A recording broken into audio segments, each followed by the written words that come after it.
Mari Bapak Ibu serta saudaraku yang terkasih dalam Tuhan, kita mau masuk hadirat Tuhan, menyaksikan kebaikan Tuhan yang sangat luar biasa.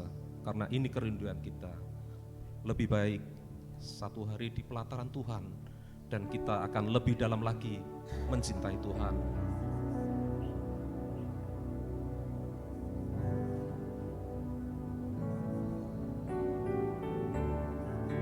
Terima kasih Tuhan, kami memiliki Engkau Allah yang sangat luar biasa dalam kehidupan kami Tuhan.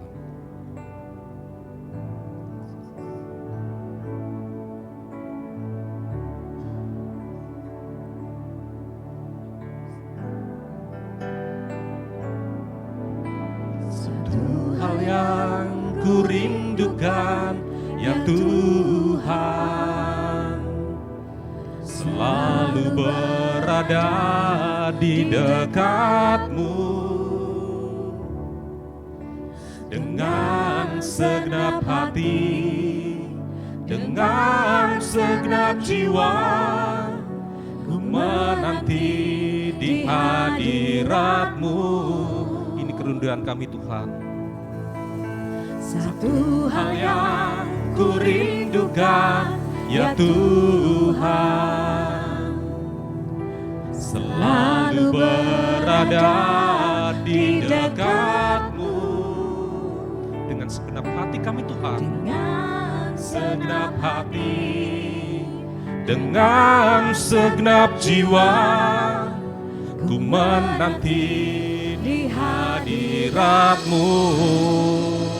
Lebih dalam lagi, lebih dalam lagi, ku rindu Kau Tuhan, lebih dari segala yang ada. Lebih dalam lagi, ku cinta Kau Yesus, ku mengasihi-Mu. Lebih dalam lagi, lebih dalam lagi, ku rindu Kau Tuhan, lebih dari segala yang ada. Lebih dalam lagi, ku cinta Kau Yesus, ku mengasihi-Mu. Mari saja jemput Bapak Ibu Saudara untuk bangkit berdiri, kita akan pujikan pujian ini. Satu hal yang ku rindukan ya Tuhan, selalu berada di dekat-Mu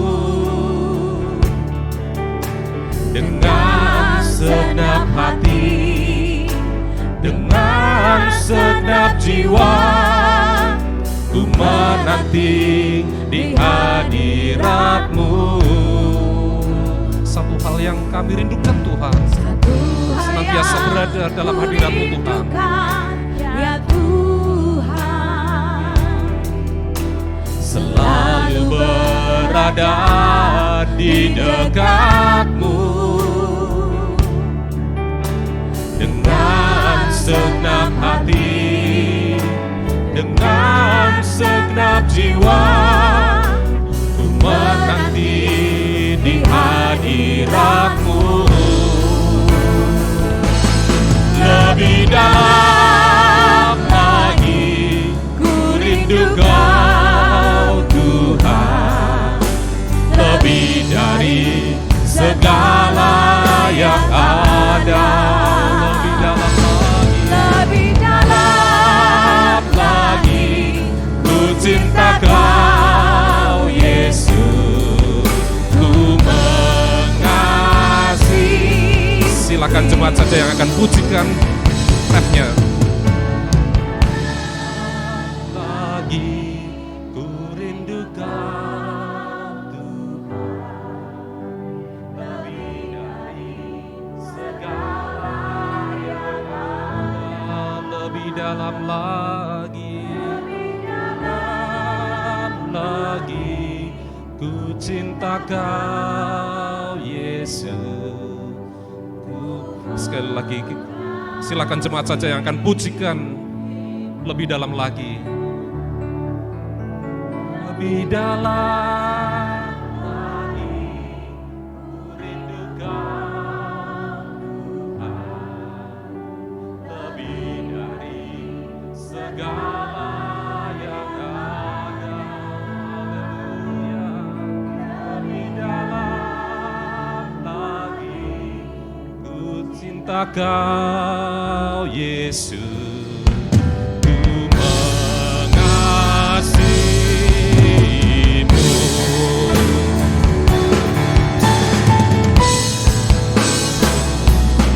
Lebih dalam lagi ku rindu Kau Tuhan, lebih dari segala yang ada. Lebih dalam lagi ku cinta Kau Yesus, ku mengasihi. Lebih dalam lagi,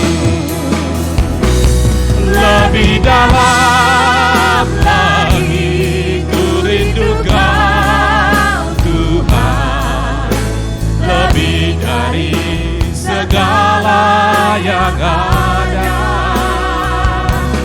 Lebih dalam lagi ku cinta Kau Yesus, ku mengasihimu.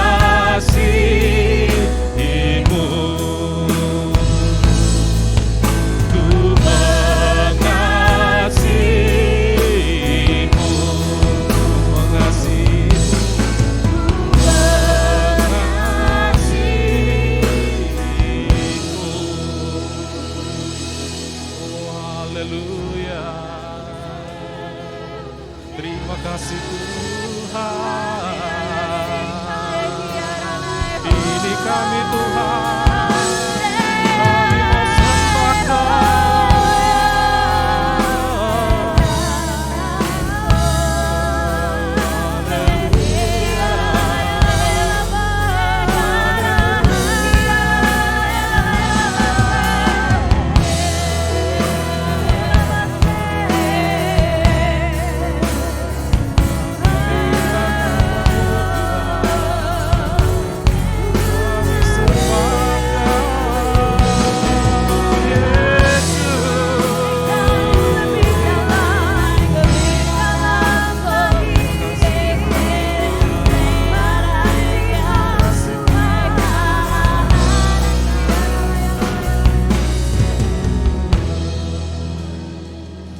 Bapa yang mengasihi kami, sungguh kami mengucap syukur Tuhan, jikalau pagi yang indah ini Tuhan, Tuhan satukan di tempat kudus-Mu ini Tuhan.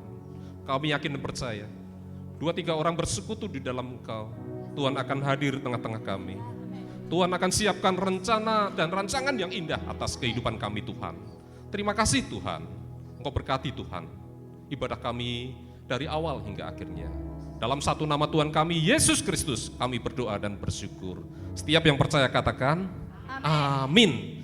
Shalom, Bapak Ibu Saudara. Shalom. Shalom.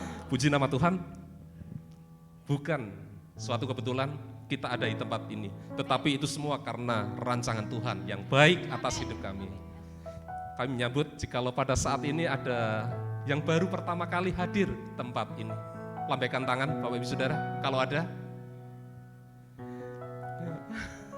Puji nama Tuhan. Bapak Ibu Saudara, jemaat yang senantiasa mengasihi dan dikasihi Tuhan. Amin.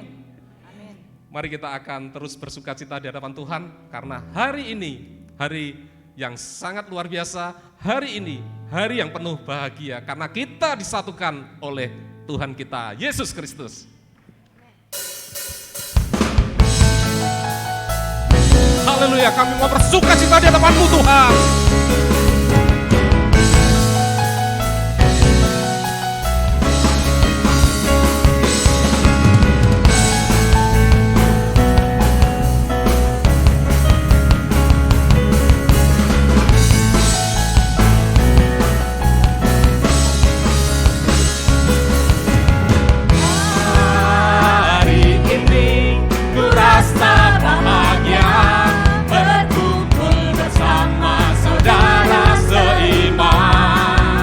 Tuhan Yesus telah satukan kita.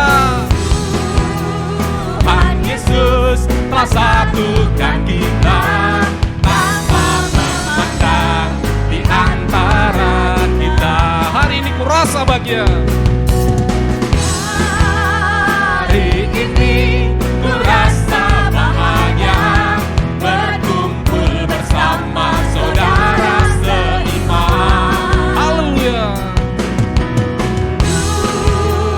Tuhan Yesus telah satukan kita tanpa memandang di antara kita. Bergandengan tangan.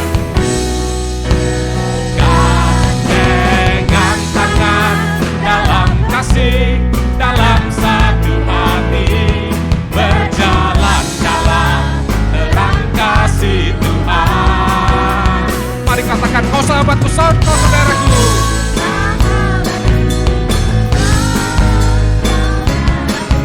Tiada yang dapat memisahkan kita. Kau sahabatku, kau saudaraku, tiada yang dapat memisahkan kita.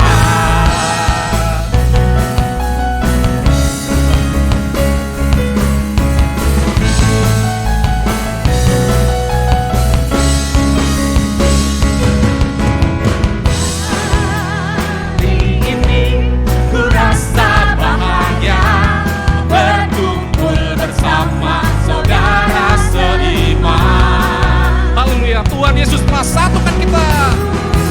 Tuhan Yesus telah satukan kita tanpa memandang di antara kita.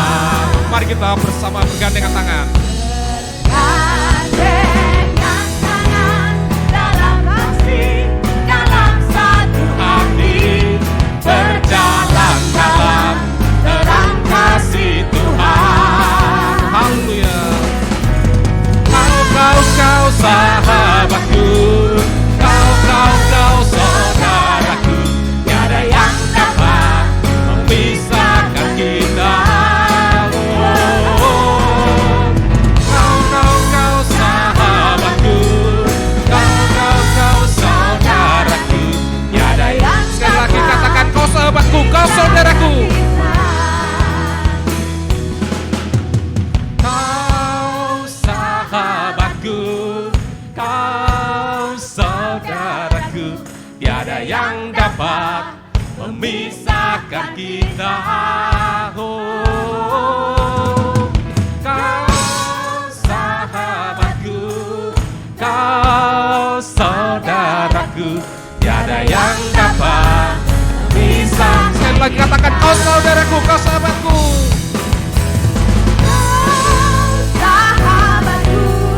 Kau saudaraku, tiada yang dapat memisahkan kita. Oh, kau sahabatku, kau saudaraku, tiada yang dapat memisahkan kita. Tiada yang dapat memisahkan kita.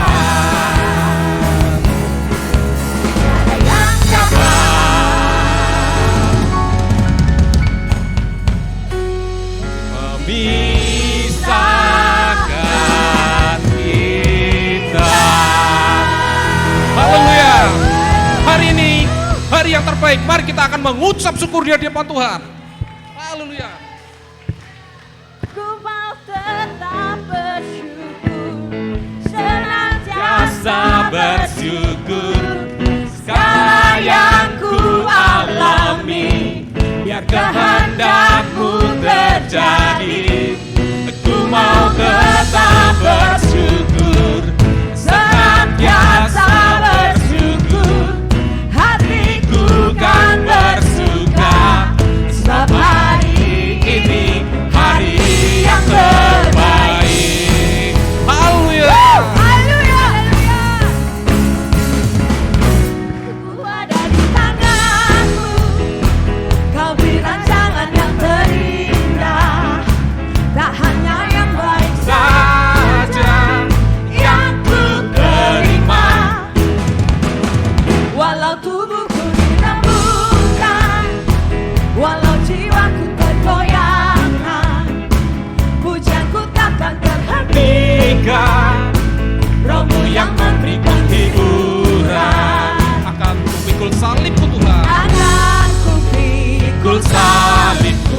Cukuplah kasih setiamu, ku bertahan, tak kuatku, teguhkan iman. Mari kita akan mengucap syukur. Ku mau Tetap bersyukur, senantiasa bersyukur.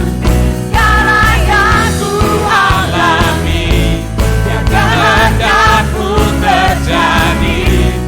Ku mau tetap bersyukur, senantiasa bersyukur. Hatiku kan bersuka, sebab hari ini, Mari dengan iman kita akan kita katakan, akan kupikul salibku.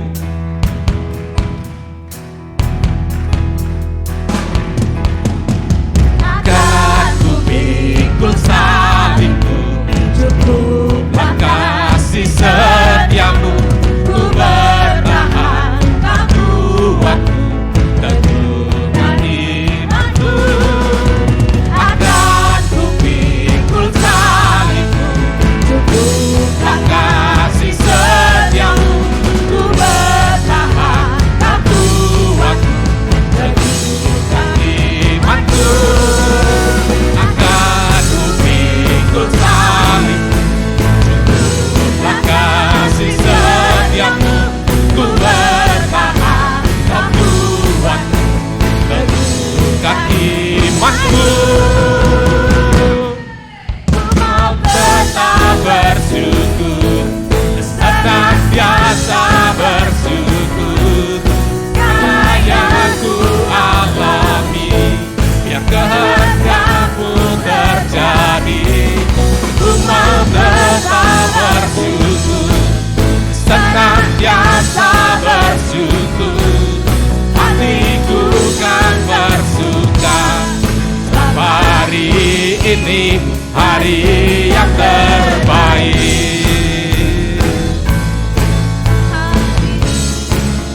Hari yang terbaik.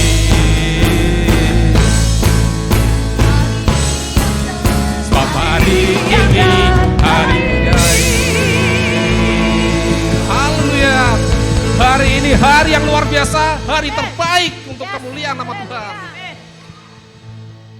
Bapak Ibu serta saudaraku yang terkasih dalam Tuhan, mungkin pada saat ini Bapak Ibu Saudara datang dengan membawa satu pergumulan. Di tempat ini hadirat Tuhan hadir. Kita harus percaya dan harus yakin bahwa kuasa Tuhan akan menyelesaikan semuanya.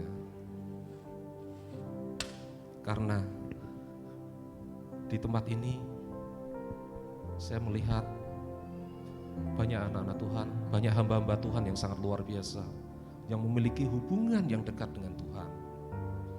Apapun persoalan yang ada di dalam kehidupan Bapak Ibu Saudara, yakin dan percaya Tuhan akan memberikan jalan keluar dan Tuhan akan menggenapinya.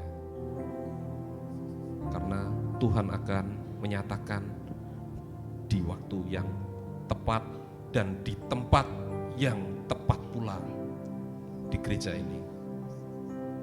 Hadirat Tuhan hadir. Mari kita akan siapkan hati kita untuk menerima kebenaran firman Tuhan. Kita akan pujikan terlebih dahulu. Tak selalu Tuhan menjawab doa, tetapi Dia akan menyatakannya di waktu yang tepat. Tak selalu Tuhan menjawab doa, namun Dia beri yang terbaik di waktu yang tepat. Izinkanlah Tuhan untuk bekerja, yang mustahil menjadi mungkin oleh karena percaya. Yesus mendengar lebih dari yang kudoakan. Yesus menjawab lebih dari yang ku harapkan. Dengan caranya di waktu yang tepat, ku kan melihat Dia jadikan semua.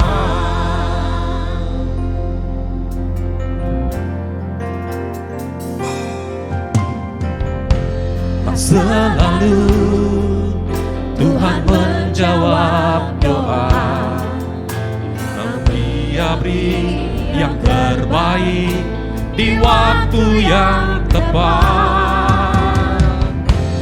Izinkanlah Tuhan untuk bekerja, yang mustahil menjadi mungkin oleh karena percaya. Yesus mendengar lebih dari yang ku doakan. Yesus menjawab lebih dari yang ku harapkan. Dengan caranya di waktu yang tepat, ku kan Melihat silakan jemaat saja yang akan pujikan. Yesus mendengar lebih dari yang ku doakan. Yesus lebih dari yang ku Mari Bapak Ibu Saudara bangkitkan iman kita kepada Tuhan kita Yesus Kristus. lebih dari yang ku harapkan. dengan caranya di waktu yang tepat, ku kan Sekali lagi dengan iman percaya kita pujikan Yesus mendengar lebih dari yang kudoakan. lebih dari yang ku doakan. Yesus menjawab lebih dari yang ku harapkan. Dengan caranya di waktu yang tepat, ku kan melihat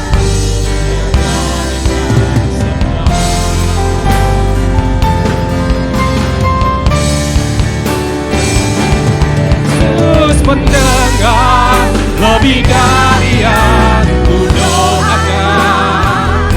Yesus menjawab lebih dari yang ku harapkan. Dengan caranya di waktu yang tepat, ku kan melihat Dia jadikan semua. Yesus mendengar lebih dari yang ku doakan. Yesus menjawab lebih dari yang ku harapkan. Dengan caranya di waktu yang tepat, ku kan melihat Dia jadikan semua. kan melihat Dia jadikan semua. Ku kan melihat Dia jadikan semua.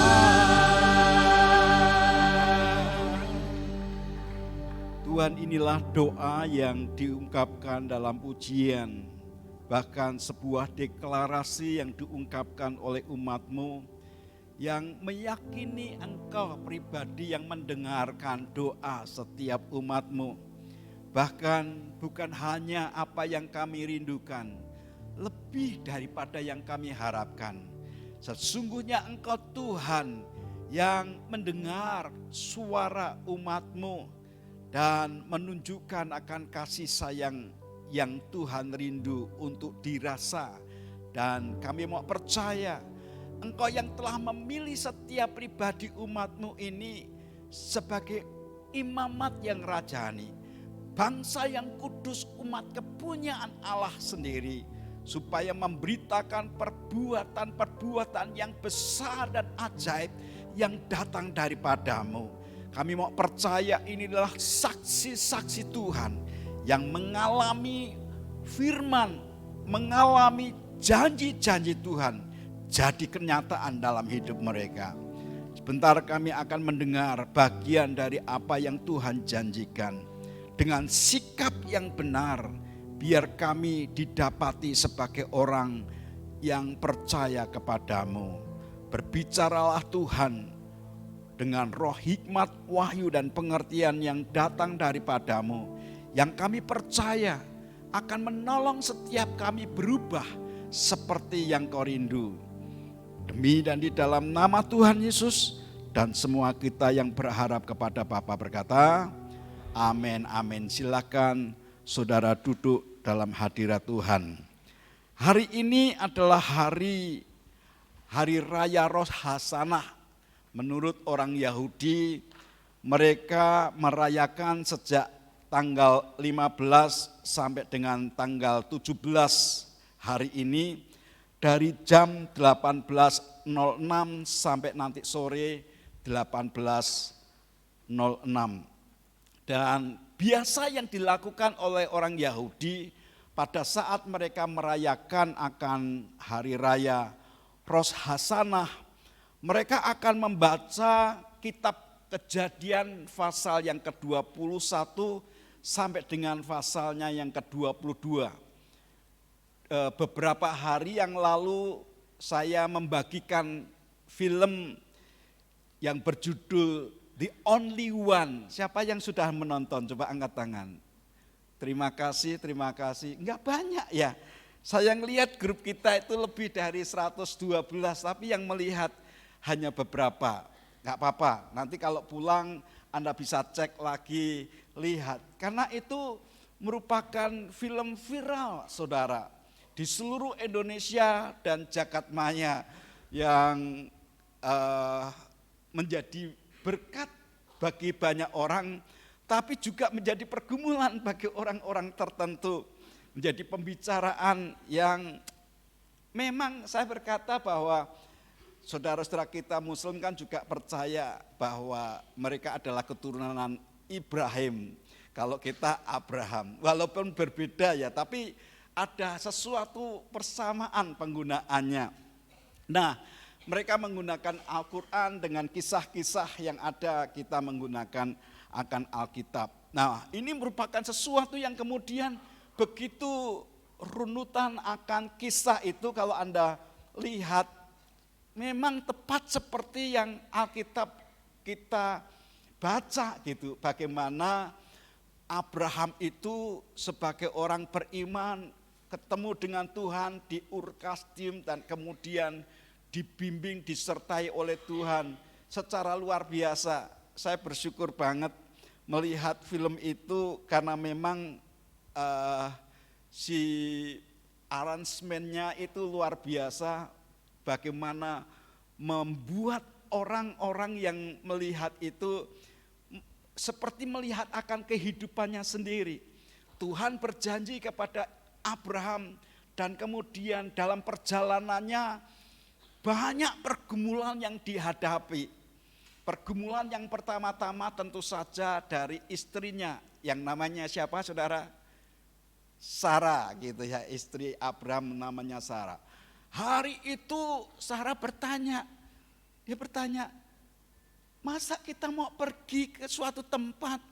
Bagaimana Tuhan berbicara? Bukankah kita ini sudah keluarga yang baik-baik, nama baik, dan kemudian nyaman, semua usaha itu bisa bertumbuh, berkembang secara luar biasa di sebuah kota metropolitan yang namanya Ur Kasdim, tempat di mana banyak orang pedagang, saudagar datang ke situ, dan mereka memang kaya raya luar biasa. Tapi Tuhan berbicara kepada Abraham untuk keluar, tinggalin sanak saudaranya dan kemudian menuju suatu tempat yang janjinya Tuhan adalah menjadi bangsa yang besar. Dan hari itu sebuah pergumulan yang dinyatakan oleh istri Abraham. Kemana mau kita pergi? Ke suatu tempat di mana Tuhan telah janjikan. Ya di mana itu? Saya juga belum tahu, yang penting kita pergi. Nah kemana? Ke timur kah, ke barat, ke utara, dan kemudian diceritakan memang sebuah pergumulan. Sekian tahun berlalu mereka berjalan di tengah padang gurun dan kemudian komplain lagi si Sarah ini. Gimana? Tuhan berbicara katanya mau buat kita bangsa yang besar.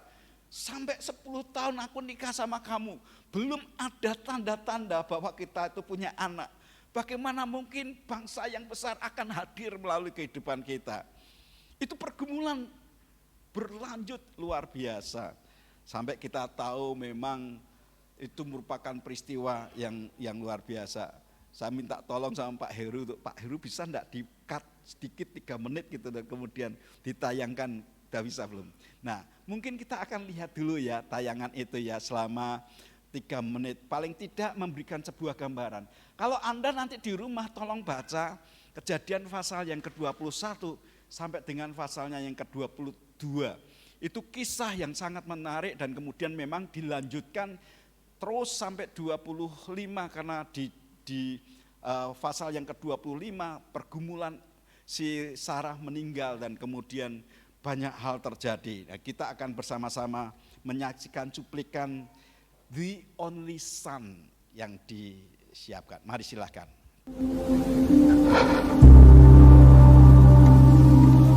I don't want this.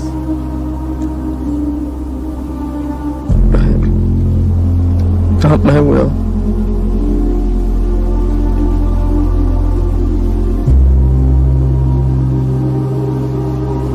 Let his be done.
Do not lay a hand on the young man. Do nothing to him.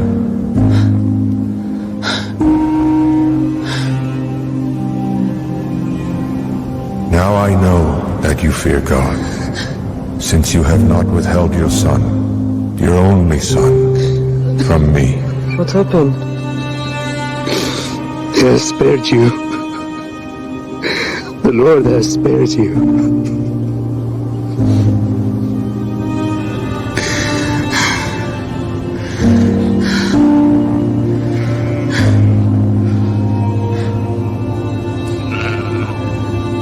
A substitute.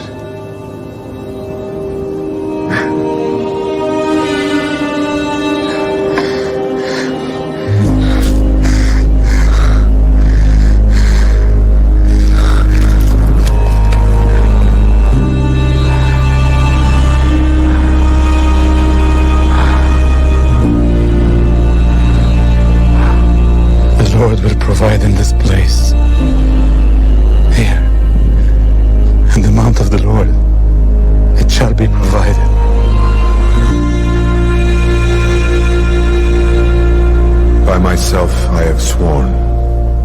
because you have not withheld your son, your only son. In your seed, all the nations of the earth shall be blessed.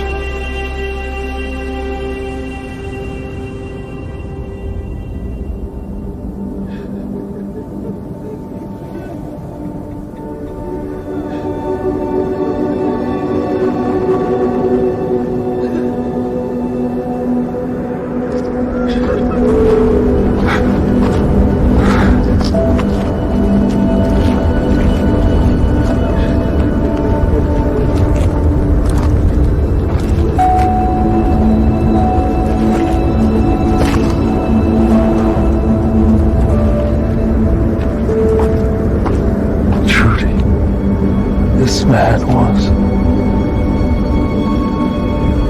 the Son of God.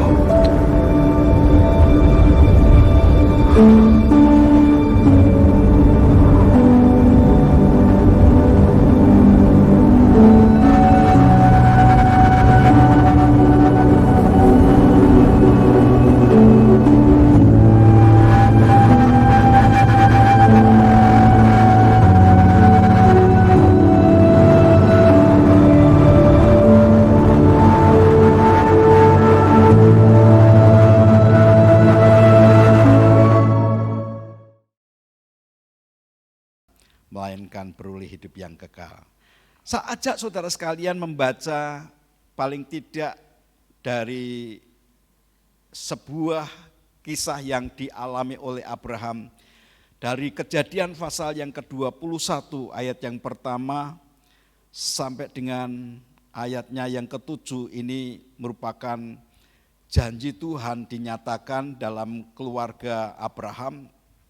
Kejadian pasal yang ke-21 ayat yang pertama sampai dengan ayat yang ke-7. Ishak lahir. Tuhan memperhatikan Sarah seperti yang difirmankannya dan Tuhan melakukan kepada Sarah seperti yang dijanjikan. Beberapa saudara mungkin kalau membaca ayat ini hanya biasa saja.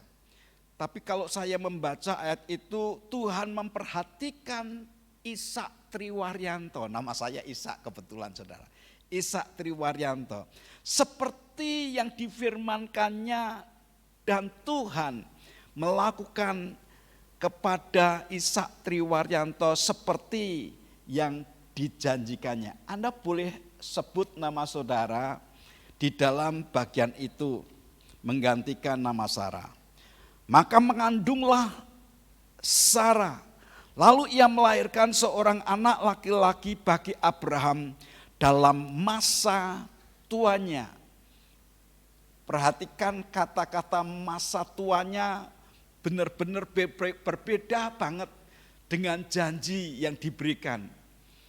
Yang diungkapkan di situ bahwa ia melahirkan seorang anak laki-laki bagi Abraham dalam masa tuanya, pada waktu yang telah ditetapkan sesuai dengan firman Allah kepadanya. Abraham menamai anaknya yang baru lahir itu Ishak yang dilahirkan Sarah baginya.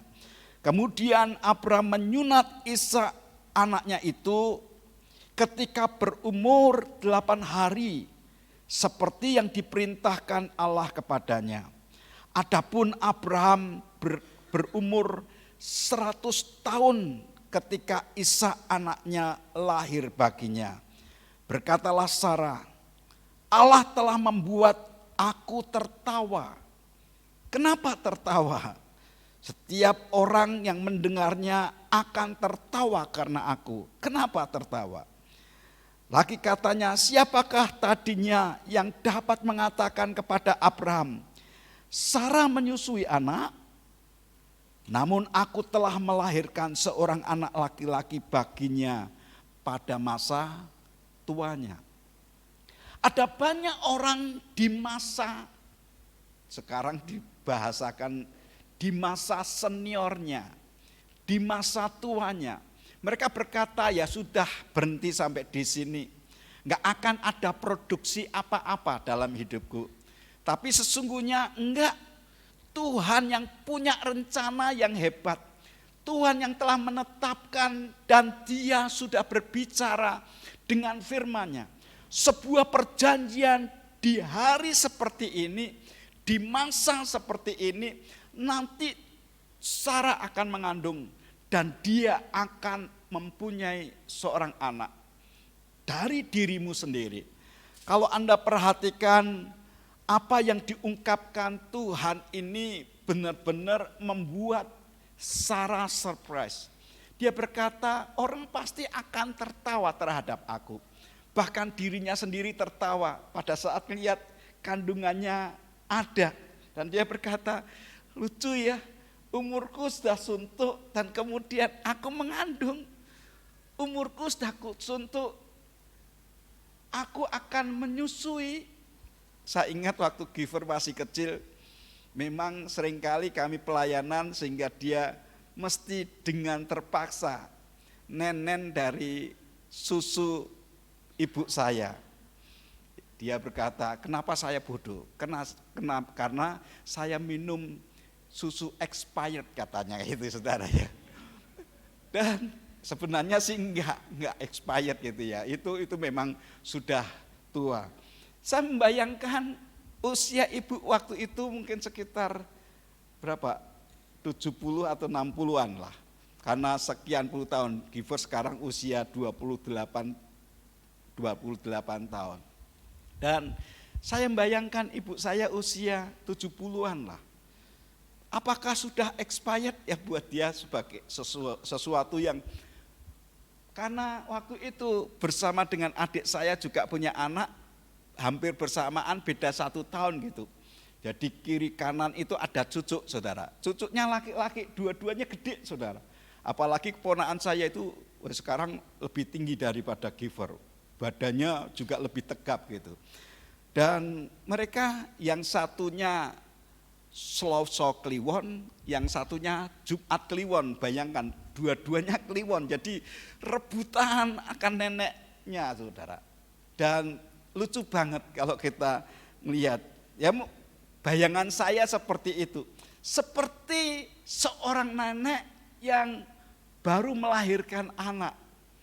Usia yang sudah renta sekitar 75 tahun waktu itu si Sarah ini melahirkan dan dia masih neneni anaknya, bukan cucunya saudara.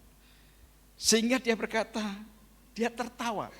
Maka dia sebut nama anaknya itu adalah Ishak. Ishak itu tertawa. Kenapa tertawa? Ya memang lucu. Sudah tua, renta, kok dia baru punya anak. Tapi Tuhan itu hebat. Dia enggak lupa dengan janji-janjinya. Dan ditumbuhkan anak ini secara luar biasa. Sampai dia mengalami sebuah pertumbuhan yang hebat. Menurut saya dia bertumbuh dalam asuhan yang benar. Bagaimana ayahnya dan ibunya itu mencintai dia. Kalau Anda melihat fragmen berikutnya, di masa anak-anak Ishak ini bertumbuh, mainan dengan si Ismail, kemudian tiba-tiba terjadi keributan antara Ismail dengan Ishak. Mungkin biasalah namanya anak-anak guyonan atau mainan hanya satu, rebutan saudara. Begitu rebutan apa yang terjadi, nah di situ bukan anak-anaknya yang berantem. Kalau anak-anaknya cepat wawuh. Tapi antara ibu dengan ibu ribut gitu kan. Itu berhari-hari bisa ngalami keretakan dalam hati mereka. Begitu Sarah ngelihat si Ismail nakal, langsung ngomong sama suaminya. Mulai hari ini aku enggak mau anakku kumpul sama dia. Usir dia. Wah, si Ismail jengkel. Ini bagaimanapun dia anaknya. Ismail itu anaknya si Abraham juga kan, walaupun dengan dengan gundiknya. Dan hari itu menyebalkan hati Abraham kata Alkitab. Lalu kemudian ya sudahlah, aku mengizinkan diusir. Siapkan minuman, siapkan roti dan kemudian suruh pergi. Dalam keadaan seperti itulah Abraham kehilangan seorang anak. Dia hilang. Lalu kemudian kalau Anda lihat di dalam pasalnya yang ke-22, terjadi permasalahan lagi. Yang bermasalah kali ini bukan istrinya yang merengek-rengek untuk supaya mengusir Hagar dan Ismail.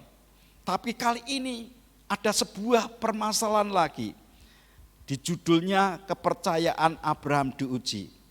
Alkitab berkata ayat yang pertama, setelah semuanya itu Allah mencoba Abraham.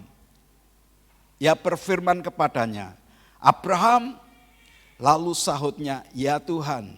Firman-Nya, ambillah anakmu yang tunggal itu yang engkau kasihi, yakni Ishak. Pergilah ke tanah Moria dan persembahkanlah dia di sana sebagai korban bakaran pada salah satu gunung yang akan kukatakan kepadamu. Keesokan harinya, pagi-pagi bangunlah Abraham yang memasang pelana keledainya dan memanggil 2 orang bujangnya beserta Ishak anaknya, yang membelah juga kayu untuk korban bakaran itu. Lalu berangkatlah ia dan pergi ke tempat yang dikatakan Allah kepadanya. Ayat yang keempat dikatakan, ketika pada hari ketiga Abraham melayangkan pandangnya, kelihatanlah kepadanya tempat itu dari jauh. Kali ini dia harus kehilangan seorang anak lagi. Barusan dengan mulutnya sendiri, dengan kata-katanya sendiri, dia usir si Ismail yang adalah anak kandungnya sendiri bersama dengan ibunya. Dia sudah kehilangan satu anak. Kali ini Tuhan yang perintahkan kepada dia untuk mengorbankan anaknya. Kalau di ayat-ayat ini kan tidak ada pembicaraan antara Abraham dengan Sarah. Kalau film itu ada, saudara. Dibicarakan itu, diceritakan bagaimana Abraham mengungkapkan akan apa yang Tuhan sampaikan kepadanya. Karena pagi itu mereka biasa menanyakan bagaimana pagi ini, pagimu hari ini. Lalu si Abraham ini berkata, pagiku, barusan aku ketemu dengan Tuhan. Dan Tuhan berbicara, apa yang dikatakan oleh Tuhan? Tuhan perintahkan untuk si Ishak ini dikorbankan. Bayangkan saudara, ini kian puluh tahun mereka menanti-nantikan akan janji Tuhan. Dan seperti disambar beledek menurut saya. Apa? Barusan kita terima anak kita. Anak yang satu-satunya yang Tuhan berkata bahwa dia ini adalah yang akan melahirkan bangsa-bangsa buat kamu. Tapi harus dikorbankan. Ini Tuhan apa-apaan ini. Barusan kita bisa ketawa, ketiwi, bahagia. Menerima anugerah Tuhan. Seorang anak yang dijanjikan oleh Tuhan. Kali ini diminta lagi. Bagusnya Abraham itu dengan hikmatnya berkata kepada Sarah. Kalau Anda lihat filmnya, dia berkata, bukankah kita dari yang tidak ada dan kemudian menerima sesuatu dari Tuhan. Kalau Tuhan mau ambil, pasti dia punya cara untuk mengembalikan. Bahkan dia mampu untuk membangkitkan manusia itu dari antara orang mati. Enggak banyak di antara kita punya keyakinan iman seperti itu. Maka Abraham disebut sebagai bapa orang beriman. Dia adalah pribadi sahabat Allah. Kalau Anda dan saya percaya kepada Yesus, Alkitab berkata, Anda akan menerima warisan yang dimiliki oleh Abraham juga. Banyak orang suka mendengar ayat ini. Kita ini adalah ahli waris warisan Bapak Abraham. Bagus, ada banyak kejadian-kejadian dan Ada banyak kesaksian-kesaksian serta janji-janji Tuhan yang diberikan oleh Allah melalui Abraham. Tapi lupa ada sebuah proses yang Tuhan tunjukkan juga kepada kita melalui kehidupan Abraham. Itu sebabnya di kesempatan hari ini saya mengajak kita semua untuk belajar bagaimana kita itu memiliki sikap yang benar pada saat Anda dan saya menjadi orang-orang yang telah menerima janji Tuhan. Siapa yang percaya bahwa Tuhan itu mengenepi janji-janjinya buat Anda dan saya, angkat tangan. Oke, saya coba melihat tangan-tangan saudara yang tinggi. Ada beberapa yang tidak angkat tangan, enggak apa-apa. Mungkin belum baca janji-janji Tuhan. Tapi yang angkat tangan pun kalau ditanya secara spesifik, kira-kira Tuhan itu sudah janji apa sama Anda? Janji apa? Beberapa saudara mendengar mungkin Yohanes pasal 3 ayat yang ke-16. Karena begitu Allah cinta dunia. Karena itu kan dinyanyikan. Percaya barang siapa percaya kepadanya tidak binasa melainkan beroleh yang kekal. Dan kemudian pikirannya, coba tangannya gini, pikirannya hanya berpikir yang penting masuk surga. Nah kalau itu endingnya saudara, ya oke lah gak masalah. Tapi bukan hanya itu saja. Yang dia rindu adalah Anda dan saya menjadi terang dan garam. Sehingga menjadi keajaiban buat orang-orang yang belum mengenal Tuhan itu saudara.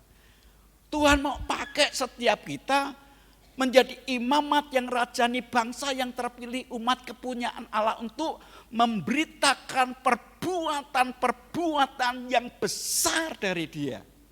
Ya, enggak ada yang kata amin. Mesti ditanya gitu dulu tuh saudara. Mestinya yakin, men gitu saudara. Bukan panggil Pak Min gitu ya. Tapi amin gitu. Amin saudara. Jangan telat gitu loh, responsif. Perhatikan, ada 3 tipe manusia nih. Manusia yang pertama adalah orang yang nggak mengenal janji-janji Tuhan. Sehingga mereka berpikir natural aja. Mereka berpikir seperti orang-orang yang tidak mengenal Allah gitu loh saudara. Seperti apa sih orang-orang yang tidak mengenal Allah?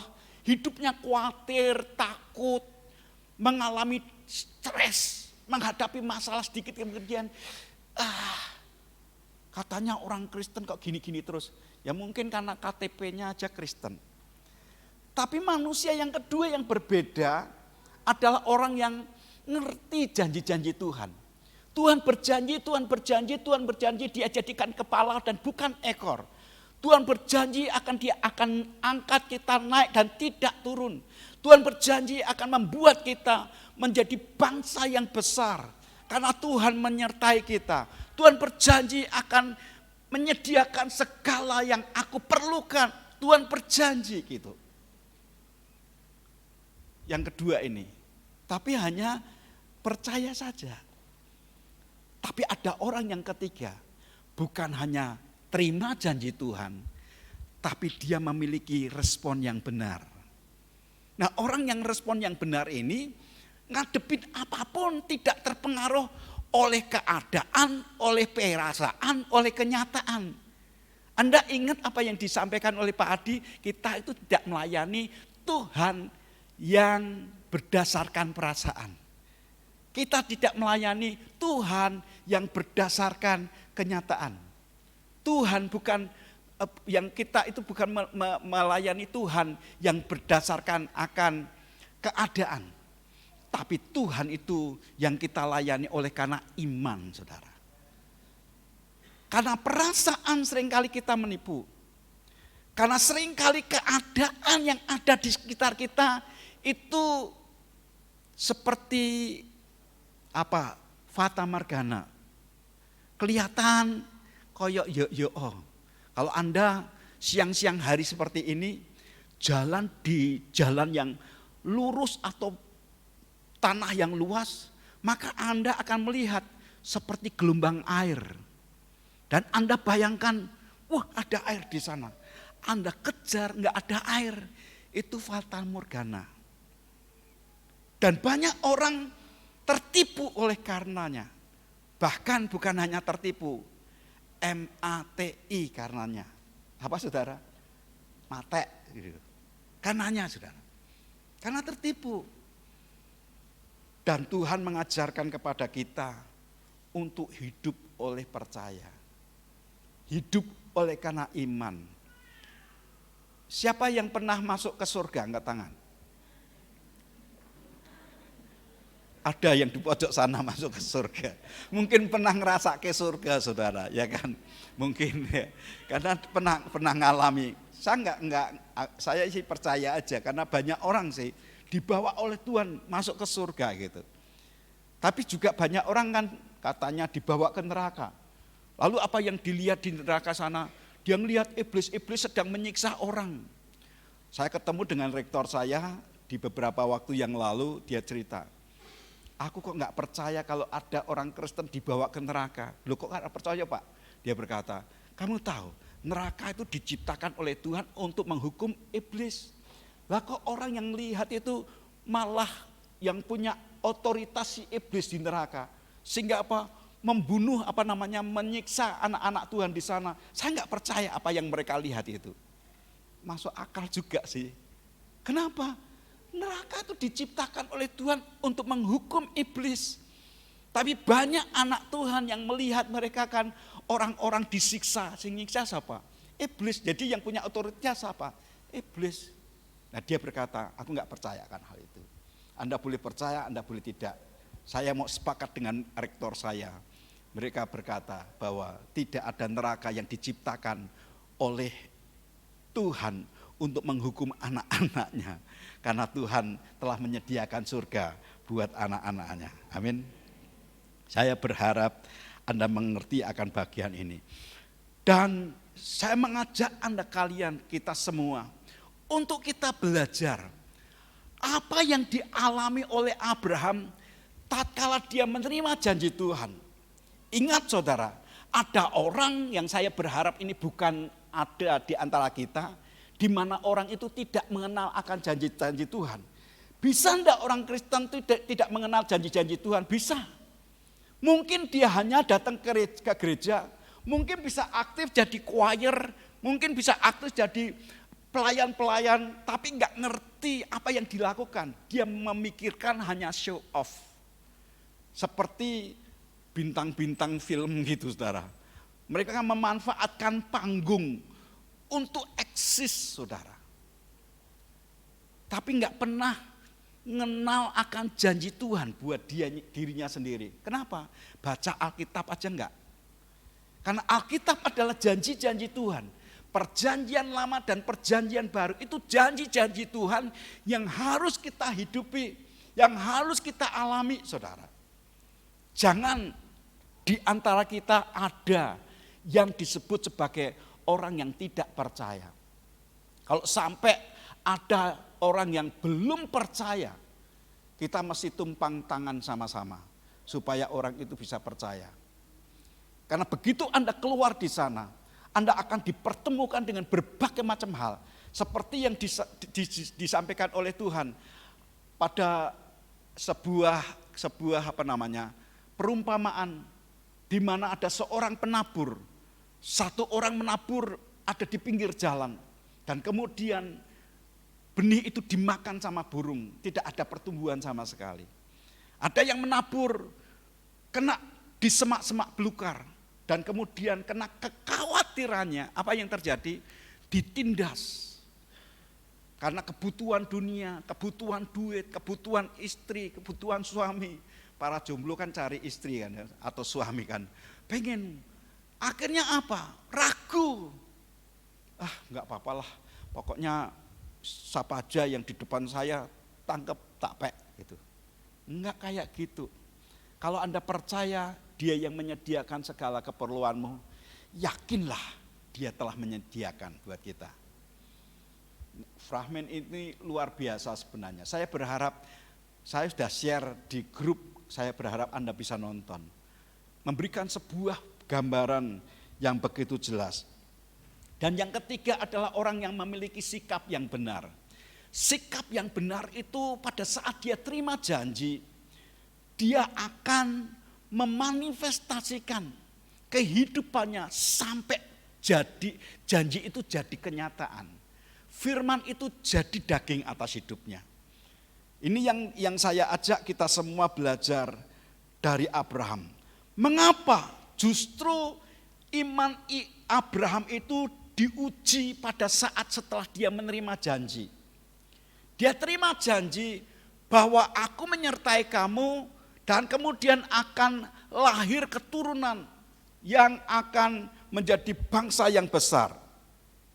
Dan kemudian pada saat dia terima janji itu, Tuhan minta supaya orang ini membawa akan anaknya sebagai korban. Gak masuk akal. Itulah sebabnya ada banyak orang yang mengikut Tuhan, mereka seringkali mengalami keraguan. Contoh saja yang sekarang beredar di dunia maya. Anak-anak Tuhan mereka ngepro dengan orang-orang yang mengajar tentang tidak membayar perpuluhan. Contoh saja. Mereka berkata, aku kok cocok dengan itu toh. Enggak bayar perpuluhan. Kita ini mestinya enggak perlu bayar perpuluhan. Itu berlaku di perjanjian lama. Gitu. Contoh saja saudara. Lalu mereka beralibi. Kita ini dalam perjanjian baru di masa anugerah. Kita ini harus melayani Tuhan dengan segenap hati, dengan segenap jiwa, dengan segenap kekuatan. Persembahan kita itu adalah persembahan yang hidup, yang kudus, yang tidak bercela di hadapan Tuhan. Saya setuju dengan keyakinan orang itu. Tapi tidak akan mungkin Anda melakukan tanpa memberikan perpuluhan. Karena perpuluhan itu bagian kecil. Kalau dibanding dengan segenap hati, dengan segenap jiwa, dengan segenap kekuatan. Banyak orang itu benar-benar dibawa, diseret dengan kedagingannya, saudara. Salah seorang teman dia menceritakan, pasti Pak Tri enggak setuju dengan saya. Apa itu? Pasti Pak Tri ngajarin untuk membayar perpuluhan. Ya, saya mengajar perpuluhan. Karena saya sendiri merasakan apa yang dijanjikan oleh Tuhan. Kalau kamu, dia berkata, saya enggak. Oh ya pantas, sudah. Pantas kehidupannya seperti apa. Karena masing-masing orang itu memiliki keyakinan. Dan pada saat Anda dan saya menerima janji, ada sebuah ujian. Kalau Anda lihat, saya kembali akan baca ayat yang pertama sampai dengan ayatnya yang ketiga dari Kejadian pasal yang ke-22. Alkitab berkata setelah semuanya itu, Allah mencoba Abraham. Setelah apa? Setelah mereka menerima berkat. Menerima janji jadi kenyataan, saudara. Dan janji kenyataan itu dan kemudian mereka senang. Siapa orang yang enggak senang terima berkat kan saudara. Mabrek gitu, berkatnya waduh melimpah. Banyak lagi seneng-senenge, anak bertumbuh, berkat itu mengalir dengan limpah. Dan kemudian Tuhan berkata sekarang serahkan itu kepadaku. Nah itu membuat orang itu merasa akan kehilangan. Benar enggak sih? Kalau orang merasa kehilangan, janjane itu dia dari yang punya atau yang tidak punya. Sebenarnya kan dia tidak punya apa-apa. Begitu dipercaya dan kemudian dia sebagai pengelola, kemudian diminta. Pada saat diminta itu enggak bisa memberikan dengan tulus. Kalah sama tukang parkir. Mobilnya banyak, kan tukang parkir kan mobilnya banyak. Dia doa Tuhan, berdoa supaya hari ini yang parkir banyak, kan gitu saudara. Punya mobil banyak, kemudian motor banyak. Diambil sama yang punya, dikasihkan enggak? Masa mereka langsung, jangan diambil, itu mobil di sini, jangan diambil. Ini malah digendeng-gendeng kayak, betul enggak? Tapi kita kan enggak seperti itu. Sudah nempel dalam lengket merasa ini hakku, ini punyaku. Anda pergi bank, nabung misalnya barusan diberkati 10 miliar Anda tabung di sana. Lalu kemudian besoknya Anda butuh. Anda ambil jangan 10 miliar, ambil 1 miliar saja. Begitu Anda ambil 1 miliar, kira-kira tukang di bank berkata, nggak boleh, ini kan sudah dikasihkan ke kita. Kira-kira apa yang Anda akan lakukan? Wah, langsung Anda telepon kemana-mana itu. Kita ribut ini, kenapa? Ini duitku tak ambil, duitku tak ambil, kok enggak bisa. Nah, perasaan itu yang Tuhan tanya-tanya, ini janjian ini rodok ngene apa ya? Kadang-kadang kan seperti itu toh. Nggak ngerti bahwa Tuhan itu memberikan kepercayaan kepada kita untuk kita mengelola, dan kemudian tatkala Dia minta, kita nggak mau menyerahkan. Ini iman yang benar yang dimiliki oleh Abraham. Dia berkata, dia yang beri. Kalau dia mau ambil, ya suka-suka dialah. Mau-maunya dialah. Anda kan suka nyanyi, suka-sukanya dia, mau-maunya dia. Lagu Depi, aku lupa lagu dangdut kan. Kita seringkali kan ngomong tok gitu. Tapi pada saat diminta, kita ojo se, eman-eman, wong sakmene we kurang, mosok diserahkan lagi.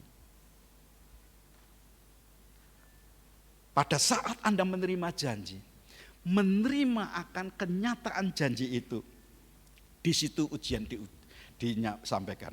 Ujian itu merupakan alat untuk menguji apakah kita ini tahu benar bahwa siapa yang pernah memberkati, memberikan janjinya, dan kemudian Anda ngerti, oh iya, ini waktunya diberikan. Saudara, ujian iman akan membuahkan kesadaran keterbatasan manusia kita. Tapi ujian iman akan menolong kita untuk bergantung kepada Tuhan saja. Abraham meyakinkan kepada Sarah, kalau Anda lihat filmnya itu, yakinlah bahwa kalaupun Tuhan minta dan Dia sanggup membangkitkan orang yang dari antara orang mati sekalipun. Keyakinan seperti itu. Karena Dia yang memberi, Dia yang mengambil, terpujilah nama Tuhan. Yang kedua yang saya lihat, pada saat Abraham ini diuji, dia itu benar-benar menjaga hatinya, dia benar-benar menjaga kata-katanya, dan dia benar-benar menjagai perbuatannya sebagai sikap ibadah kepada Tuhan. Lihat sama-sama di dalam ayatnya yang keempat sampai dengan ayatnya yang kelima. Diungkapkan ketika pada hari ketiga Abraham melayangkan pandangannya. Kelihatanlah kepadanya tempat itu dari jauh. Kata Abraham kepada kedua bujangnya itu, tinggallah kamu di sini, tinggallah kamu di sini. Dengan keledai ini, aku beserta anak ini akan pergi ke sana. Kemudian apa selanjutnya dikatakan, kami akan bersembayang, sesudah itu kami akan kembali kepadamu. Dia ngerti bahwa aku akan membawa korban di sana. Setelah membawa korban, siapa yang dikorbankan? Dia tahu bahwa itu adalah Ishak. Dan pada saat sampai di sana, dia bisa ninggalin Ishak sendiri.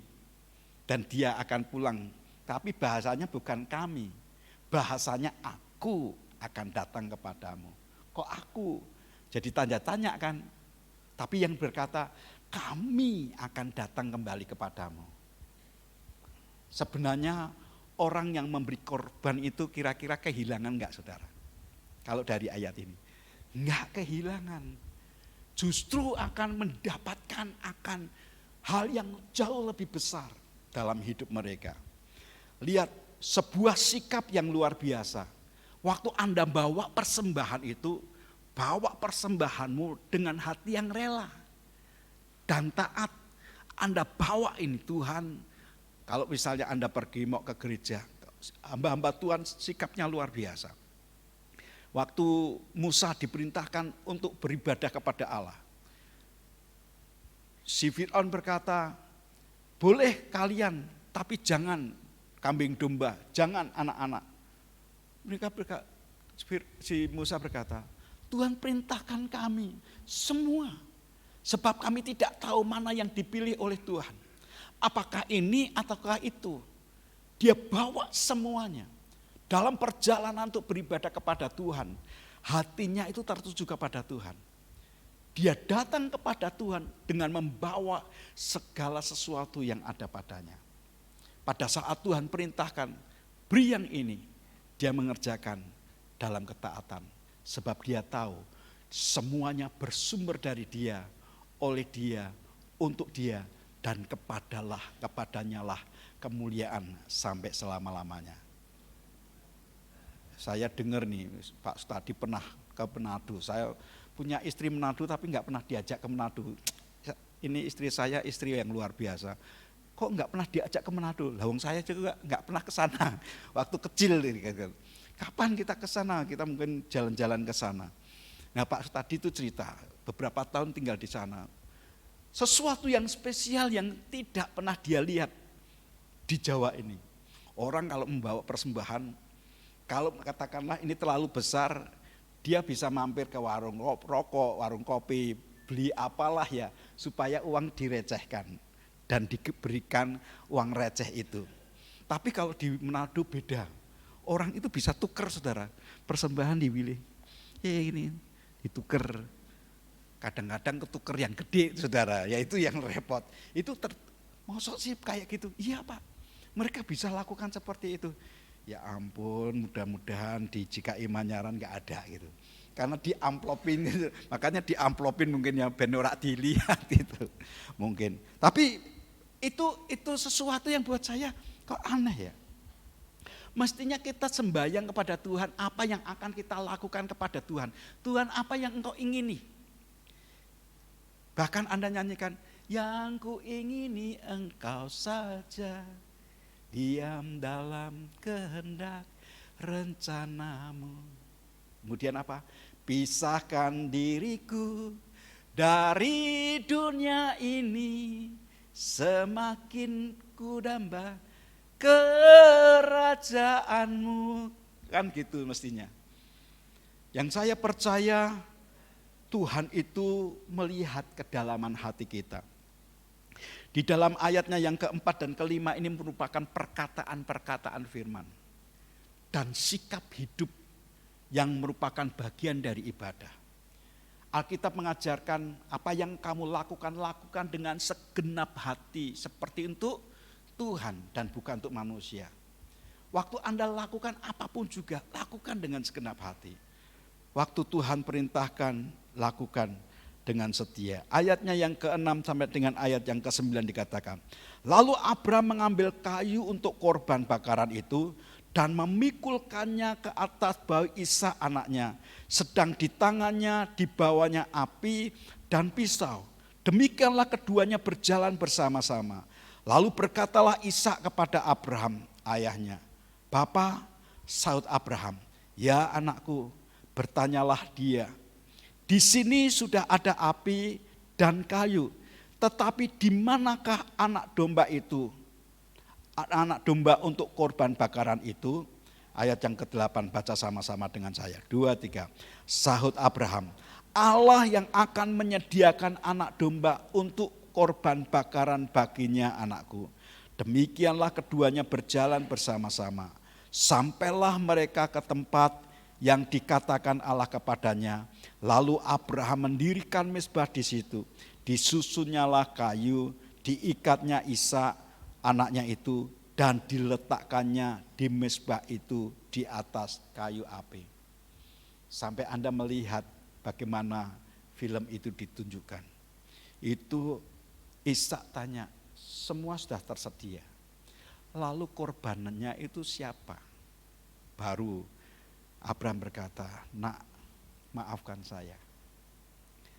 Karena sesungguhnya Tuhan itu minta supaya kamu satu-satunya yang harus dikorbankan. Dia bertanya, memang papa enggak sayang sama saya? Langsung mak gregel hati ini. Sayang nak, aku sayang sama kamu. Sebab engkau adalah anak janji. Iya, kalau aku anak perjanjian, kenapa aku harus dikorbankan? Saya juga enggak tahu. Karena Tuhan yang minta, maukah engkau menyerahkan dirimu untuk dikorbankan? Anda pernah tanya perpuluhan Anda, perpuluhan, kamu mau diminta sama Tuhan, tak kasihkan sama Tuhan ya? Dia berkata, jangan gitu. Eman. Bisa ngerti seperti itu?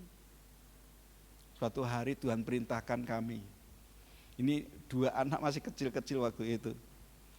Tuhan suruh nyerahkan motor gimana? Dan nanti kita naik apa? Kebetulan rumah kami di BMP itu banyak pohon, ada satu pohon mangga, musim mangga seperti ini. Saya ngomong sama Giver karena Yedida masih kecil. Ver, kamu lihat buah mangga itu. Buah mangga itu banyak banget. Sampai ke bawah-bawah. Lalu saya ngomong sama dia, Tuhan itu mau minta, lihat pohon mangga itu dari 1 biji mangga. Dari 1 biji mangga menjadi sebuah pohon mangga. Dan menghasilkan ratusan, bukan hanya puluhan, ratusan buah mangga. Dia berkata, lalu mau enggak kamu nerima berkat seperti itu? Dia berkata, mau. Tapi resikonya kalau berangkat sekolah, naik angkot, bahkan jalan kaki. Dia berkata, mau. Waktu itu dia masih sekolah di mana? Di SD mana itu? Petompon. SD Petompon 1 ya, SD Petompon 1. Nah itu kita berangkat sampai di satu tempat, kita naik getek. Dia senang banget naik getek. Lalu lompat jalan. Nah pulangnya saya yang bingung. Ini pulangnya bicaranya gini. Ternyata dia jalan kaki sama temennya. Lewat Kali Alang. Wah ini waktunya Giver pulang kok nggak pulang-pulang. Kita nyari muter-muter. Ternyata dia jalan kaki dari Petompon sampai ke rumah. Dia janji sama temennya, nanti sampai di sana kita berenang. Aku punya kolam renang. Saya pikir dia ngarang dari mana punya kolam renang. Ternyata memang diajak ke Greenwood, saudara. Di Greenwood ada banyak. Mungkin dia berkata, itu kolam renangku mungkin gitu. Teman-temannya ya ikut semua gitu. Dan ya hari itu mereka bisa berenang bersama-sama di situ. Tapi saya sampaikan kepada saudara, pergumulan enggak ngomong sama mereka. Dalam prinsip hidup saya, kalau sampai harta ini sudah ketahuan istri, anak-anak, ya sudah harus ngomong sama mereka. Kalau mau dikorbankan loh saudara. Karena apa? Karena mereka akan merasa memiliki. Loh kok papa kok enggak ngomong-ngomong nyerahkan ke Tuhan, kan bisa sakit hati kan. Tapi kalau memang belum ketahuan siapa-siapa, hanya saya sendiri, ya saya bawa dalam Tuhan. Kalau Tuhan perintahkan beri, ya beri. Tapi saya kalau misalnya itu sudah istri, anak, semua sudah tahu, apalagi sekarang sudah punya menantu dan cucu gitu ya. Kalau mereka adalah bagian dari kita, ya kita mesti ngomong sama mereka. Supaya apa? Kita mau belajar takut akan Tuhan. Katakan belajar takut akan Tuhan. Amin saudara. Ini sikap hidup yang memang harus kita jagai. Sebab ada banyak orang jadi batu sandungan. Kelihatannya baik di gereja. Mereka menjadi pendonor, memberi donasi yang luar biasa. Tapi istri dan anak-anaknya enggak tahu. Bahkan yang melakukan seorang istri, suami dan anak-anaknya enggak tahu. Sampai mereka udah enggak gereja-gerejaan, kenapa? Neng gereja boros. Kenapa? Nah mama suka ngasih ke gereja. Sedangkan kita enggak pernah dijajak kayak aja enggak pernah. Ada orang kan sakit hati gara-gara tidak dijajak sama mamanya. Ada anak-anak yang sakit hati atau mungkin ada suami yang sakit hati. Jatai duit meh kanggo beli apa malah dikek gereja. Wis aja gereja-gerejaan. Urip mati ning gereja wae kono. Kan banyak orang kan tersandung oleh karenanya. Saya cerita sebagai keluarga ya saudara. Saya sampaikan ini, jangan, bahkan saya boleh katakan, jangan mengutamakan gereja. Anda akan kecewa nanti. Kalau Anda lakukan dimulai dari rumahmu. Karena gereja yang benar dimulai dalam keluargamu sendiri. Sebuah organisme yang terkecil yang Tuhan itu konsentrasi benar adalah suami, istri, dan anakmu. Kalau sampai engkau jadi batu sandungan mereka, menyedihkan banget. Saya ngomong di hadapan istri dan anak-anak, menantu dan cucu loh saudara. Saya sadar itu. Tapi itu yang harus aku lakukan. Setiap kali saya khotbah ini, saya ngecek di hati saya. Kalau sampai anak saya merengut dengan kata-kata saya, waduh ini enggak benar, harus dibereskan. Kalau sampai istri saya mencucu kalau saya khotbah itu, waduh ini, karena mereka kan hati saya kan di tengah mereka. Bisa aja mereka pulang dan papa jarkoni, iso ngajar, ora iso ngakoni kan gitu saudara. Karena apa yang diajarkan oleh Yesus itu yang dilakukan. Apa yang dilakukan oleh Yesus itu yang diajarkan. Apa yang saya lakukan itu yang saya ajarkan. Apa yang saya ajarkan itu yang saya lakukan. Harusnya kan kayak gitu. Jadi pelaku-pelaku firman kan kayak gitu. Dan ini dikerjakan oleh Abraham. Dia menjaga hati, menjaga kata-katanya, menjaga perbuatannya dengan sikap hidup beribadah kepada Tuhannya. Mulai hari ini coba kita kontrol, cek, evaluasi diri kita masing-masing. Apakah apa yang kita lakukan sesuai dengan apa yang diajarkan dan apa yang kita ajarkan sesuai dengan apa yang kita lakukan. Hal yang ketiga, ayat yang ke-10 terlebih dahulu saya akan bacakan buat saudara. Dikatakan sesudah itu Abraham mengulurkan tangannya lalu mengambil pisau untuk menyembelih anaknya. Ini bukan pura-pura loh. Kalau sekarang ini Anda sudah membaca, apalagi sudah nonton filmnya seperti itu, Anda berkata, paling nanti endingnya Raksido gitu. Raksido pasti Raksido. Kalau sudah sampai di situ ya ganjel, gonduk saudara ya kan. Tapi ini kan sebuah kehidupan.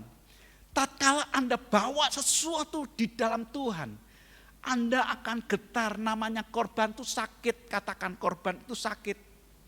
Kalau korban sambil guyang-guyu itu sakit saudara, itu cuma receh itu, enggak itu receh. Walaupun gede lah, depositomu lebih gede kok saudara, yang guyang-guyu gitu. Tapi korban itu sakit.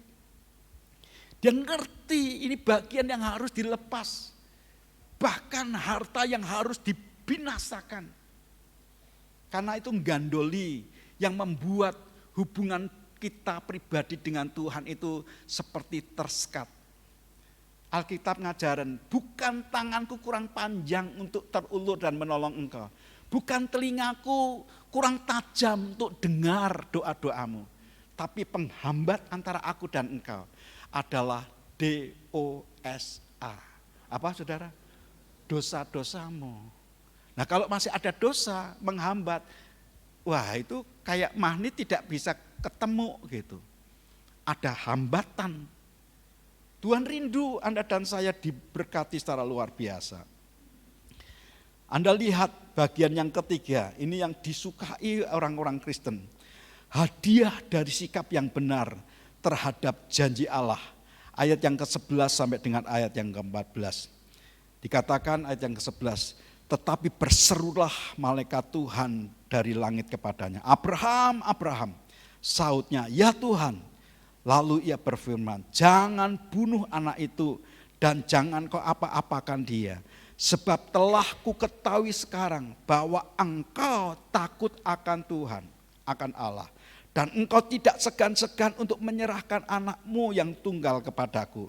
Lalu Abraham menoleh dan melihat seekor domba jantan di belakangnya yang tanduknya tersangkut dalam belukar. Abraham mengambil domba itu lalu mengorbankannya sebagai korban bakaran pengganti anaknya. Ayat yang ke-14 baca sama-sama 2-3. Dan Abraham menamai tempat itu Tuhan menyediakan. Sebab itu sampai sekarang dikatakan orang di atas gunung Tuhan akan disediakan. El Roi, di situ El Roi. Jangan kemudian saya bawa korban, ono penggantinya ora gitu. Ya ora ketemu. bahkan mancing Tuhan kan. Aku sudah berbuat ini, berbuat itu, sudah lakukan ini, sudah lakukan itu demi namamu. Tuhan berkata apa? Enyah dari hadapanku, aku tidak mengenal engkau, pembuat kejahatan. Kenapa disebut jahat? Karena dia bukan sungguh-sungguh melakukan apa yang diperintahkan oleh Tuhan. Dia hitung-hitungan dengan Tuhan. Aku sudah ngasih ini, kowe ngasih piro. Aku lakukan ini, aku maulah kerja untuk ini. Tapi kamu berkatmu mengalir enggak? Gitu. Ya sudah aku lakukan ini, tapi Tuhan ngasih berkat aku enggak. Kita belum sudah nawar sama Tuhan.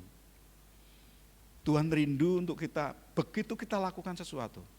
Sebab seperti orang yang menanam benih.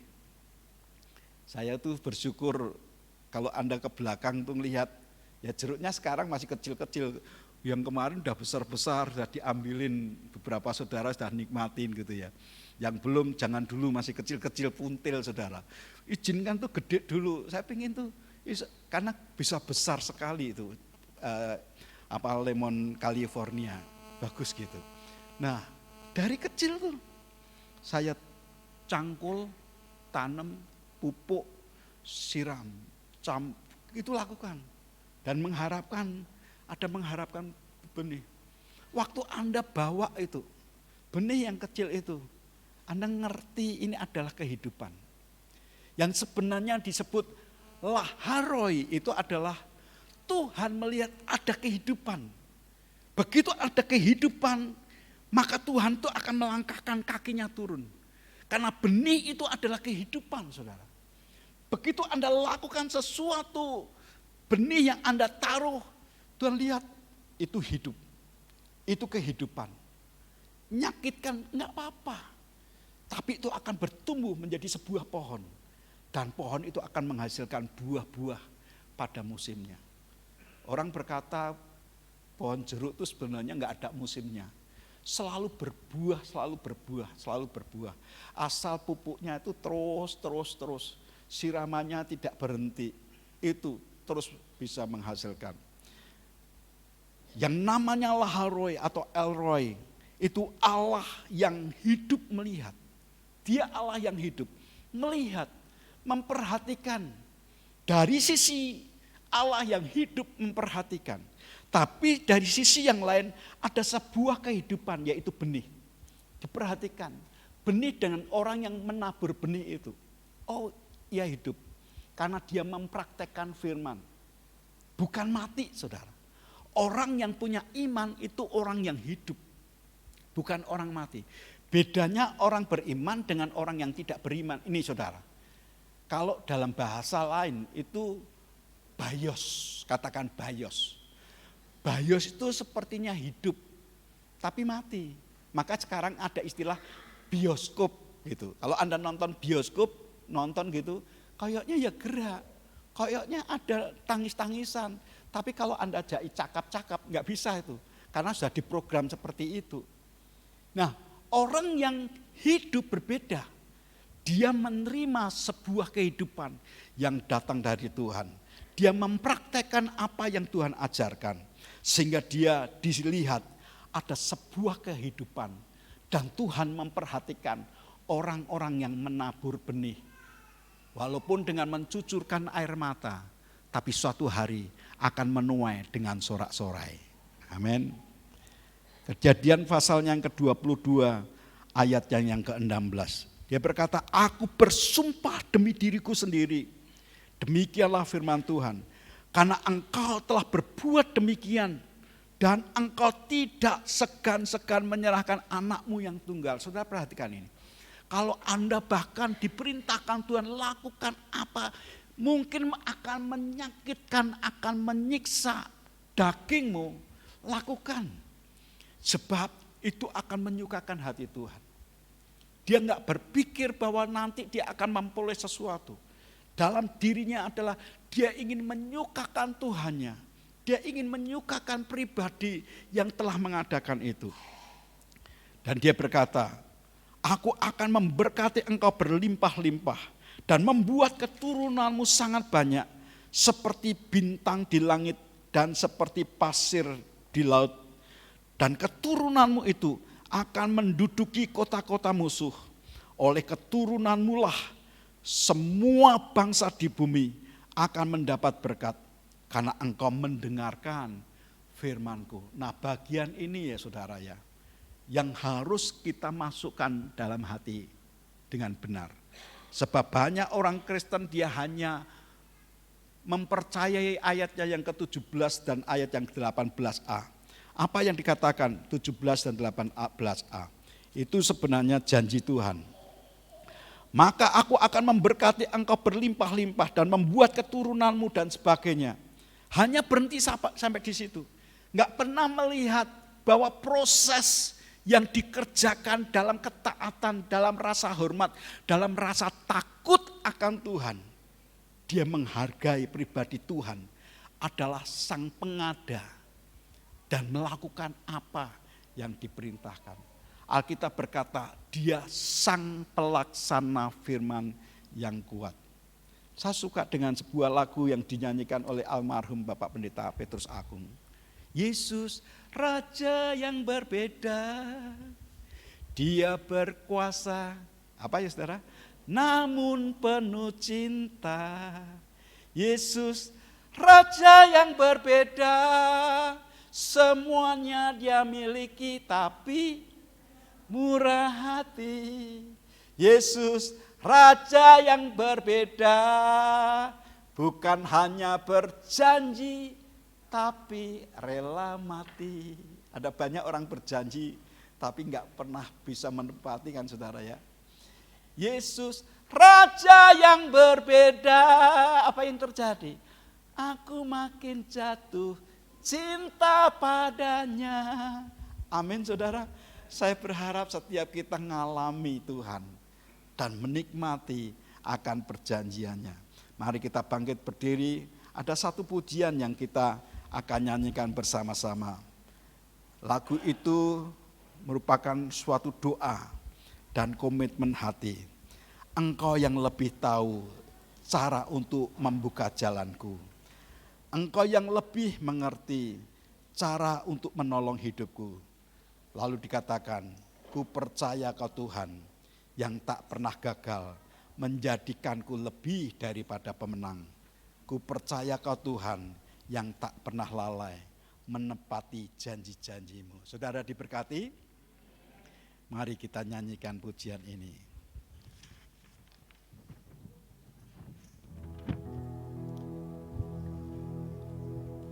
Engkau yang lebih tahu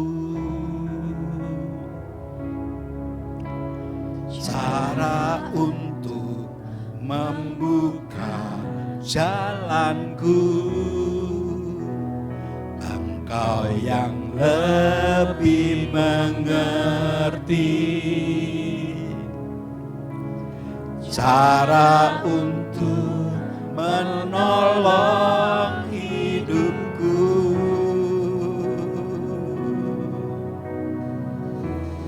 Ku percaya kau Tuhan yang tak pernah gagal menjadikanku lebih dari pemenang. Ku percaya kau Tuhan yang tak pernah lalai menepati janji-janjimu. Katakan, engkau lebih tahu cara untuk membuka jalanmu. Engkau yang lebih tahu cara untuk membuka jalanku. Engkau yang lebih mengerti cara untuk menolong hidupku. Percaya kau Tuhan, percaya kau Tuhan yang tak pernah gagal menjadikanku lebih percaya Kau Tuhan yang tak pernah lalai menepati janji.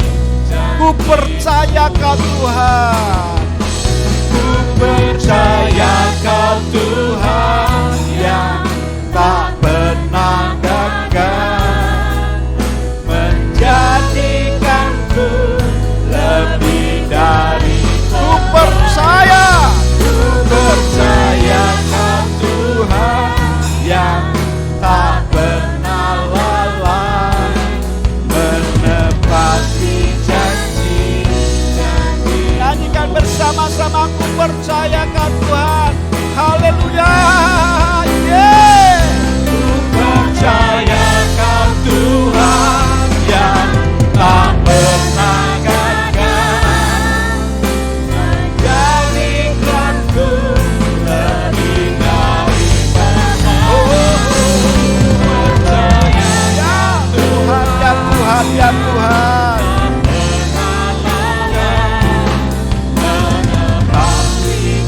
Katakan kepada jiwamu, aku percaya, aku percaya, aku percaya Kau Tuhan.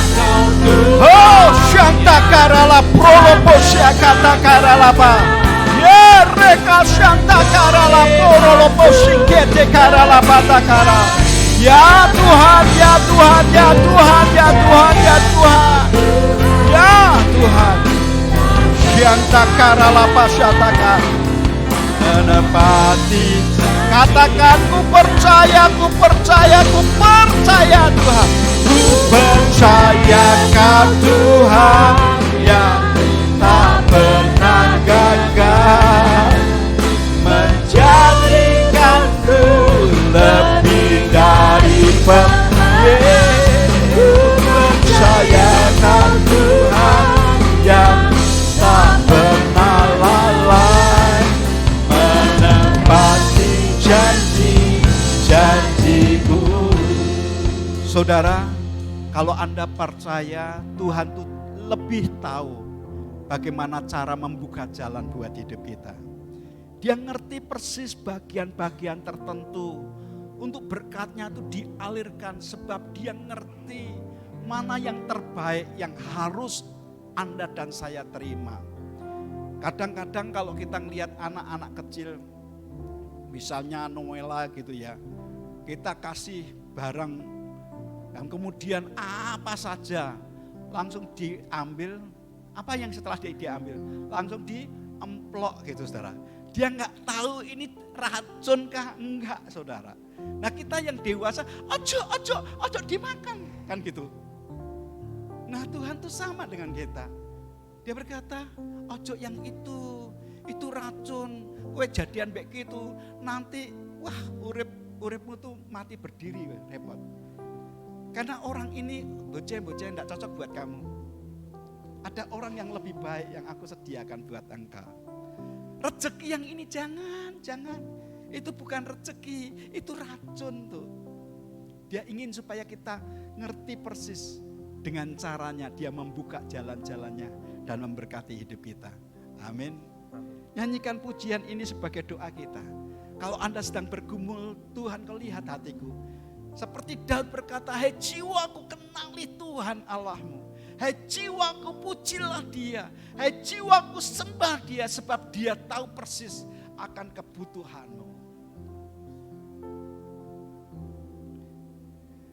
Engkau yang lebih tahu cara untuk membuka jalanku. Engkau yang lebih mengerti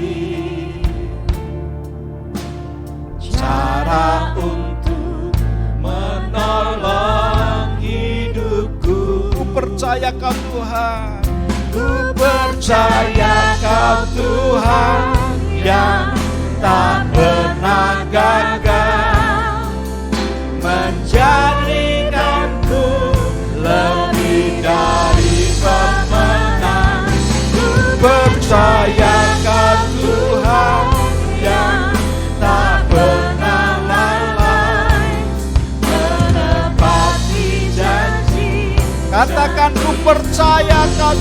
Tuhan yang tak pernah gagal. percaya kamu Syanda karala peralapa sikianta karalapa soro lupuka yang karalapa.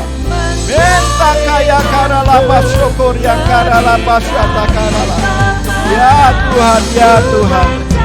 Aku percaya Tuhan. Percaya Tuhan. Terima kasih Tuhan. Sekali lagi katakan, ku percayakan Tuhan. Ku percayakan Tuhan yang tak pernah gagal, menjadikanku lebih dari pemenang. percayakan Tuhan yang tak pernah gagal, menepati janji-janjimu. Tuhan, kau lihat setiap hati dan pikiran umat-Mu. Sebab sesungguhnya Engkau Tuhan yang menyelidiki hati setiap pribadi umat-Mu Tuhan. Saudara, saya merasa ada beberapa saudara yang punya kerinduan yang begitu kuat dalam dirimu. Kalau Engkau berkata, apa mungkin tidak ada yang mustahil bagi Tuhan? Mungkin Anda berkata, itu lagu lama, tapi kali ini dengan serius. Sebab Dia tahu jalan-jalan untuk Anda memasukinya dan menembatkannya. Hanya orang-orang yang tahu di mana saya berbicara kepadamu. Hatimu akan gundah. Anda boleh angkat tangan di tempatmu masing-masing. Tinggi-tinggi saudara, tinggi-tinggi. Terima kasih, terima kasih, terima kasih. Terima kasih. Engkau lihat tangan-tangan yang diangkat di hadapanmu Tuhan. Kau lihat Engkau Tuhan yang menyelidiki hati setiap anak-anak-Mu.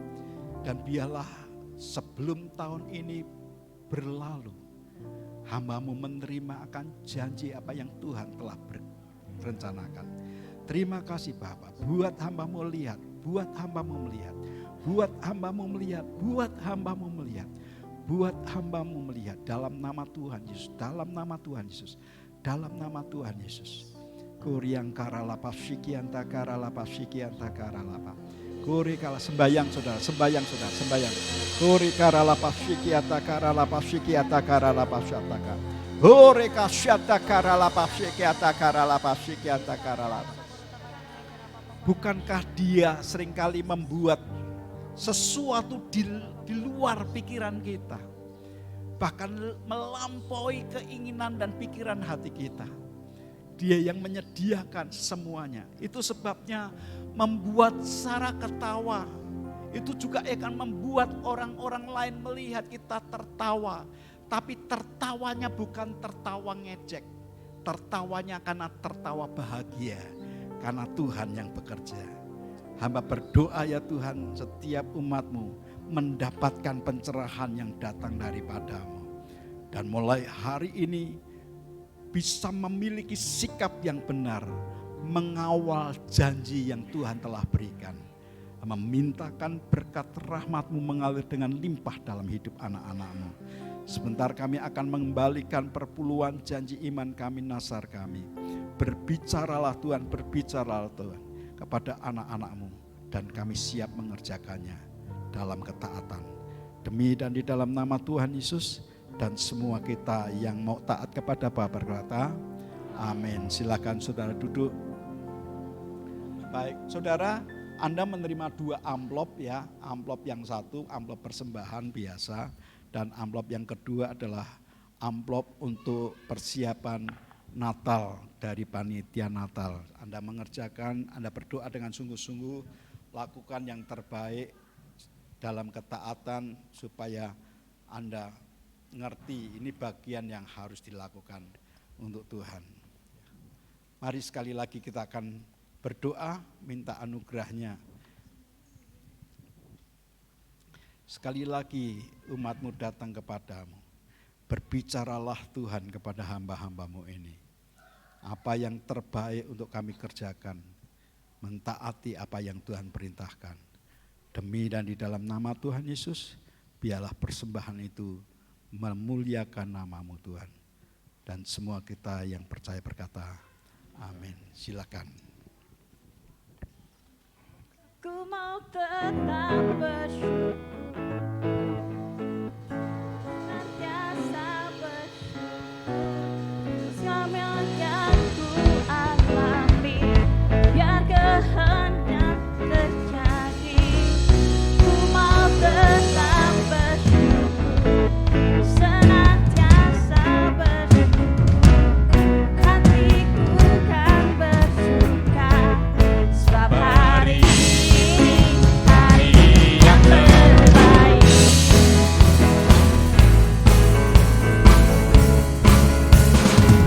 Hidupku ada di tangan-Mu, Kau berikan jalan yang terindah. Tak hanya yang baik saja yang ku terima, walau tubuhku dirembukan, walau jiwaku tergoyahkan, hujanku takkan terhentikan, Roh-Mu yang beri hiburan. Akan ku beri sanggup, cukuplah kasih setiamu. Mari kita bangkit berdiri bersama-sama. Aku jadi malu, ku mau tetap bersyukur, senantiasa bersyukur. Semua yang ku alami, biar kehendak-Mu terjadi, ku mau tetap bersyukur, senantiasa bersyukur. Hatiku kan bersuka, sebab hari ini hari yang terbaik. Mari kita kedangkan tangan kita ke depan, bawa persembahan perpuluhan janji iman yang sudah Anda kerjakan. Tuhan, Kau lihat hati para umat-Mu dalam ketaatan dan kesetiaan mengerjakannya. Korban yang telah diberikan kepadamu, biarlah Engkau Tuhan yang menyukainya seperti dupa yang harum di mata-Mu. Hamba berdoa di dalam nama Tuhan Yesus, memberkati berkat yang Tuhan telah lakukan. Apa yang dipersembahkan ini menyukakan hati Tuhan.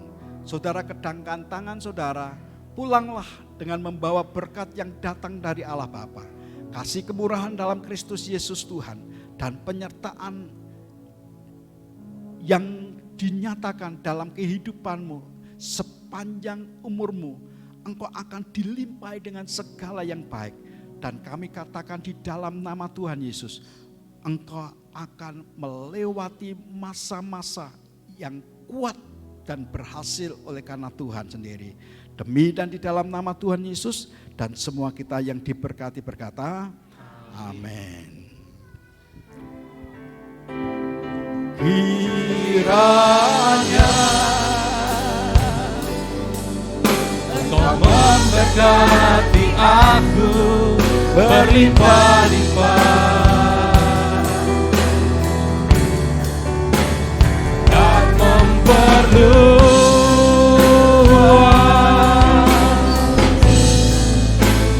daerahku.